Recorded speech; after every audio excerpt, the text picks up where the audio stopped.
Но я начинал тогда стрелять, у меня глаз был полузакрытый. В основном начинающие охотники не стреляют с полузакрытого глаза.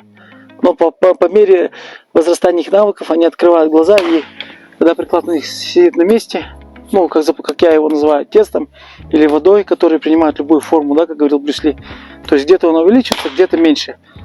Просто шея выпрямляется, и человек остается самим собой. Например, когда я сейчас сильно скашу, вот, допустим, если я хочу вот часть затыльника полностью, допустим, прижать, допустим, чтобы оно здесь не торчало мне нужно вот так сделать, к планке. Вот посмотрите, на моей шее. Видите, какое напряжение возникло? Вот. Вот мне сейчас тяжело. Вот я вот стою вот так вот. Видите? Вот тут немножко как бы есть сравнение, разница с тем, что вот заводской приклад он немножко не подогнан под меня.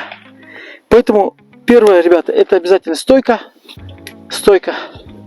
Потом у нас вот так вот. Медленно. Все. Обязательно стойка. Потому что если будете вот так вот стрелять, как на биатлоне, или вот так вот стрелять, или вот так вот стоять, если стойка, то мы не достигнем с вами цели. Поэтому первое мы исходим с стойки.